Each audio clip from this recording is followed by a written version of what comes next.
Well, hello, my friends. Welcome to another episode of Sergio. I'm super excited because today in the episode I have Stefania Ochoa.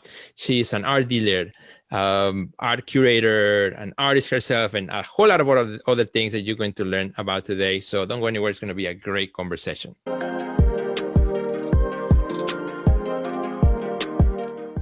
Well, hi, Stefania. How are you today? How are you? I am doing fantastic. Thank you for having me, Sergio.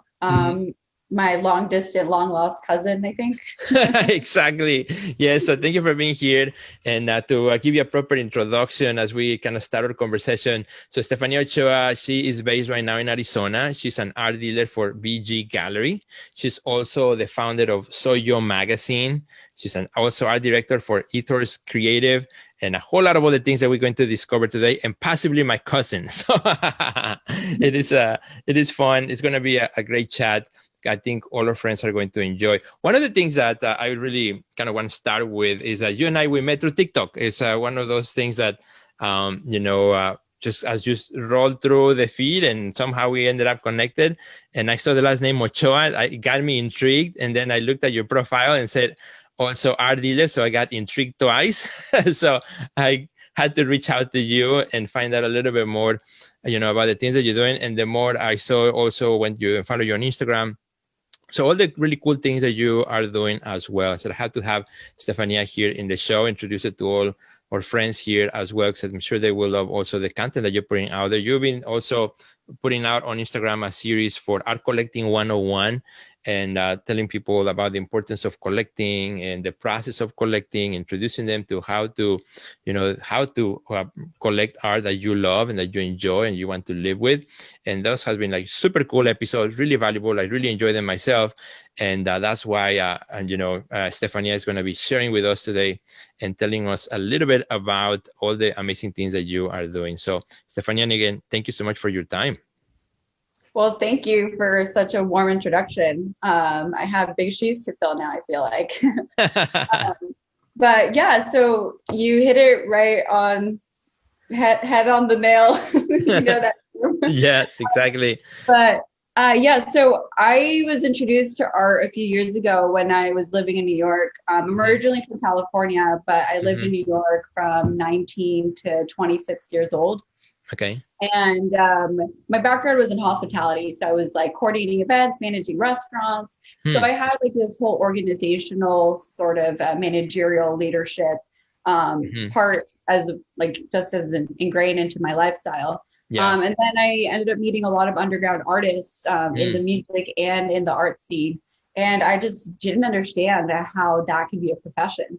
So I have no academic background in art, but just through experience, I kind of dove in and I was like, I want to be a part of this. So I started curating my own shows, ended up partnering with like restaurants, coffee shops in different boroughs in New York, because again, the hospitality background, I kind of figured out how it's like, well, you need business, I have artists, let's bring our collectives together and build an amazing community around it.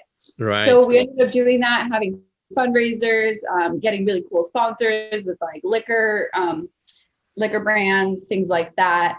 And yeah, it was really fun. And then eventually I kind of realized like, I think more artists need a platform to kind of just like be themselves, be creative, and not be so wrapped up in the whole like gallery museum world.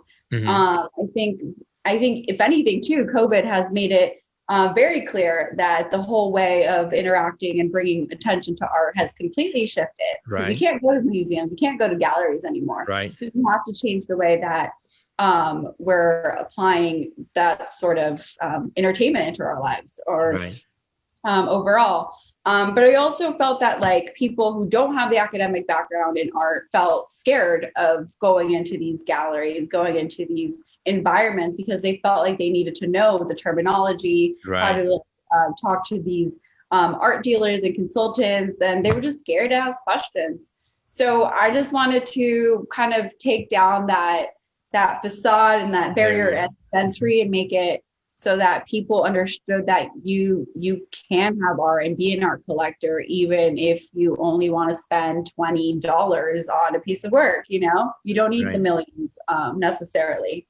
So Right. that's where the 4 principles of art collecting came in that I created. And that's why I've been posting those on Instagram, because I want people to know that they can also be an art collector Right. without having all of that background. Exactly. A lot of times, for ordinary people, when they hear the word art collecting, they think, well, that's for the 1% of the top that, that you see in the news. And a lot of times they don't think about, that they can be also art collectors. They can start their collection. It all starts with one piece, right? And then one becomes two and two become three and so on. So, I think that is really cool that you're doing that and helping people to realize that it's possible. And by doing so, you're helping an artist to continue creating, to continue working, and it creates a whole ecosystem. So tell me a little bit about Soy Yo magazine. I can't wait to hear what's that about. How did you come up with that idea? What's the premise of Soy Yo magazine, and what are some of the programming that you guys are doing? Yeah, so Soyo has been evolution because Okay. it's never been the same thing. I think it's a perfect description of the evolution, even like for me internally, right? Mm-hmm. My inner conscious. So Soyo started in 2017, and we started as a physical magazine. Okay. And we printed a magazine, which we featured artists, musicians, designers, and every time we printed a magazine, we also talked about the global goals. So the UN came out with 17 global goals, in which they would end things like world hunger, build infrastructure, clean water for the entire world by 2030.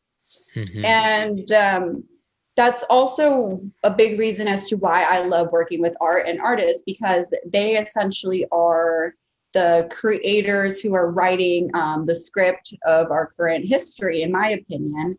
I think that artists embody sort of a mirror fact. They kind of take in what's going on around, and then in accordance to that, they digest it, and then art goes to canvas, and then they tell their story. So it's an interpretation, it's a timestamp to where we are today.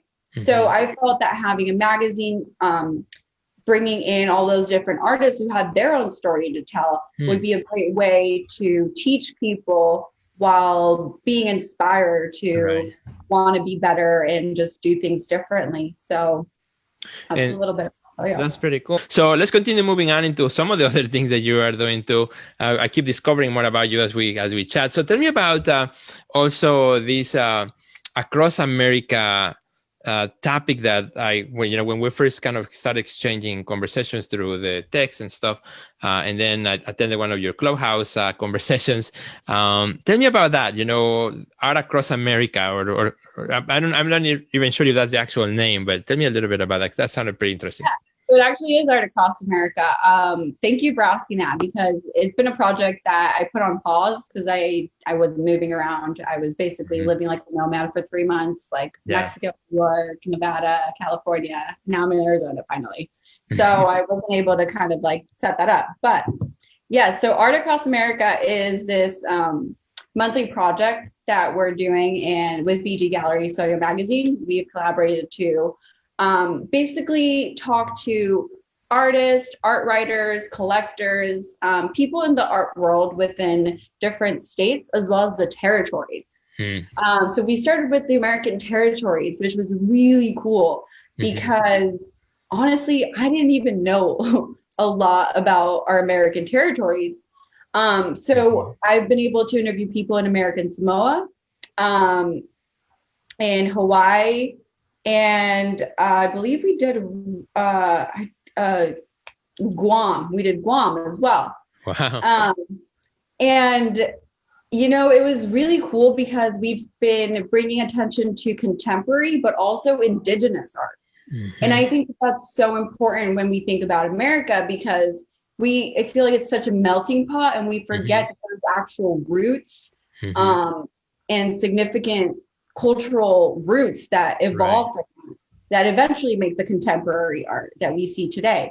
So that's what the ongoing project is about, is having that story be told of the contrast between new and old, and what is evolving into today, right? So now, as you work as a, on the role of you as also art dealer, what would be maybe a couple of things of advice that you would give to an artist who's putting himself or herself out there in the world and, putting their brand out and growing, that you can give them as the world continues to change so rapidly? A couple of things that, if you were to meet with an artist for coffee, and then, talking about what two or three of the things that you think are super important for an artist to be doing right now in this season.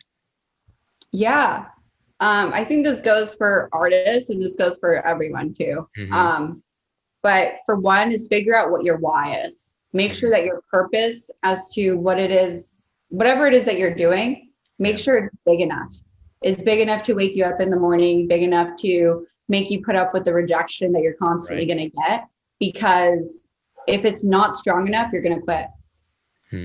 So if you quit, you're not going to see success at the end of that tunnel. Another thing is, okay, I understand their why, they have the momentum. And then also just get after it, do it, execution. You can't just hope for something to land on your lap because it's not. Right. Another thing is, I would ask how they're presenting themselves now. Take a look at what that looks like, because oftentimes people kind of just, I've gotten emails with like 20 attachments and I'm just like, I'm not opening that. Exactly. Like figure out how to make like a cool portfolio that'll get someone's attention. I actually just got one yesterday that was amazing. I'll give her a shout out. Her name's Lizzie. And she actually taught me about NFTs. So I am really excited because I even put up my own NFTs recently. Anyway, so she sent me a video. And instead of having her bio typed out, she just kind of had like a basic photo and like a little pointers on the first section. But she was like, her voice was reading her bio for me. And I thought that was beautiful. And then her art was being exhibited. She showed the process of her making the work. It just felt interactive, and I thought that was incredible. So I will say there's a lot of incredible artists, and there's a lot of incredible people out there too, right? But even when you think about the financial disparity in our world, right? In order to be the 1%, like what do those people have to do? So you can be extraordinary and hope just for someone to discover you, but oftentimes you have to be the most extraordinary of the extraordinary. So make sure that like whatever you're doing is something like worth compelling someone. Like I want to be able to feel it through a screen, because I feel like energy is just, it does transpire. Even if it's not in front of me. Like I've had conversations over the phone where I can feel people's sadness to feeling their happiness. And so just make sure that how you're going about that has that intent, because it will resonate, I promise. Now that's awesome. Thank you, Stefania, again for sharing some of your amazing advice, and I love it. I think our friends are going to find also really good insights from that, and of course we invite them to put them into practice, right? To think about every word that Stefania has been sharing with us right now. Well, we are running out of time already, believe it or not, right? Time goes by really fast here, and I'm sure our friends will want to connect with you, will want to follow the things that you're doing. So if you would not mind sharing, where can our friends connect with you and listen more about the advice that you're providing and the connections you're making, and to where do you want to direct them to? Yeah, sure. Thank you again for having me, Sergio. I really appreciate your time. It's an honor. So you can find me on my personal Instagram. That's Thug Life. It's spelled THUGLIF3. And then there's Soyo Magazine Instagram as well. SOYYOMAGAZINE. And you can also visit soyomag.com. Perfect. And I'm going to include all those links also in the description of the podcast and of the video, so you guys can also check it out right there. If you are driving or something, doing something right now, you can check those out later. If before you go, you click on that little button that's called share. It's right there. Sometimes you miss it. Sometimes you forget about it. So don't forget to like, okay, Sergio said I need to click on share. So click on share and then post it, because you never know, there may be another artist right now who needs the words that Stefania has just shared. You have no idea. Maybe somebody's about to give up. Maybe somebody's about to like, oh, this is just not working. I'm not showing up. People are not finding me. Well, Stefania just gave us like some really good advice that maybe somebody could really use right now. So do us a big favor, click on that share button, and we will be very excited. And if you share this on your social media, make sure to tag both of us so that we can also reshare it as well. So have a great day. Thank you, Stefania. Thank you for your time, and enjoy it. Bye. Thank you.